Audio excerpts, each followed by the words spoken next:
मैं बेटे के दर्द को बता नहीं सकता, उसकी पीड़ा और तड़प को देख नहीं सकता था। मैंने बेटे के लिए 13 साल में क्या क्या कष्ट सहे मैं बता नहीं सकता। मेरा पूरा परिवार तबाह हो गया। बेटा ठीक हो जाए इसके लिए मैंने अपना घर तक बेच दिया। सब कह रहे हैं कि मैंने बेटे के लिए इच्छा मृत्यु मांगी और मुझे ये मिली, लेकिन लोग ये नहीं जानते कि मेरा बेटा मेरा सब कुछ था, मेरी दुनिया, मेरा भविष्य। मैं कितनी पीड़ा में हूँ उसे मैं शब्दों में बयां नहीं कर सकता। ये कहना था हरीश राणा के पिता का, जिनके बेटे हरीश राणा ने मंगलवार को दिल्ली एम्स में अंतिम सांस ली है। हरीश राणा 13 साल से कोमा में थे। सुप्रीम कोर्ट ने 11 मार्च को इच्छा मृत्यु की इजाजत दी थी।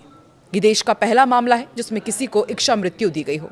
14 मार्च को हरीश को दिल्ली एम्स में शिफ्ट किया गया था।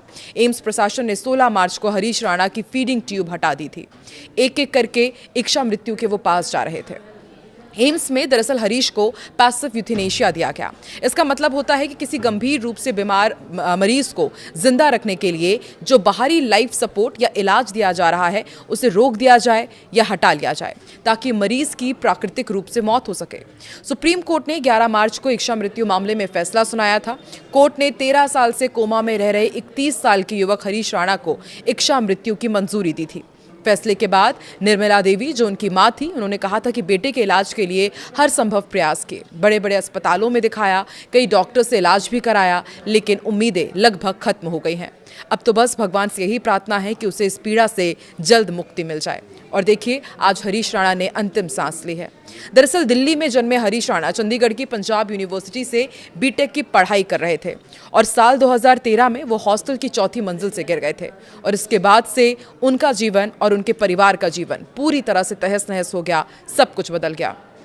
4थी मंजिल से गिरने के बाद उनके पूरे शरीर में लकवा लग गया था और वो कोमा में चले गए थे। ना कुछ बोल सकते थे, ना ही कुछ महसूस कर सकते थे। और डॉक्टर्स ने हरीश को क्वाड्रिप्लेजिया बीमारी से पीड़ित करार दिया था। इसमें मरीज पूरी तरह से फीडिंग ट्यूब यानी कि खाने पीने की नली और वेंटिलेटर सपोर्ट पर निर्भर रहता है। इसमें रिकवरी की भी कोई गुंजाइश नहीं होती। 13 साल से बिस्तर पर पड़े होने की वजह से हरीश के शरीर पर बेड सोर्स यानी कि गहरे घाव तक बन गए थे। उनकी हालत लगातार खराब होती जा रही थी और यही स्थिति हरीश के लिए बहुत दर्दनाक थी। परिवार के लिए उन्हें ऐसे देखना मानसिक रूप से बेहद कठिन हो गया था और इसलिए परिवार ने इच्छा मृत्यु की मांग की थी। वेंटिलेटर, दवाइयां, तमाम नर्सिंग और देखभाल पर कई साल से इतना खर्च हो चुका था कि परिवार आर्थिक रूप से टूट चुका था। इच्छा मृत्यु के 2 तरीके होते हैं, वो भी हम आपको बताते हैं। सुप्रीम कोर्ट ने हरीश राणा के लिए पैसिव यूथेनेशिया चुना था। पैसिव यूथेनेशिया क्या होता है, सबसे पहले ये आपको बताते हैं। तो देखिए, इसमें मरीज का इलाज या फिर जो लाइफ सपोर्ट जैसे वेंटिलेटर, फीडिंग ट्यूब या दवाइयां हैं, इन सबको रोक दिया जाता है ताकि उनकी मौत प्राकृतिक रूप से हो। धीरे धीरे वो मौत के करीब जाते हैं। इसमें डॉक्टर कोई नया काम नहीं करते, सिर्फ इलाज बंद कर देते हैं। मौत का कारण बीमारी ही रहती है और कोर्ट ने हरीश राणा को यही जरिया यानी कि पैसिव यूथेनेशिया देने के ही निर्देश दिए थे।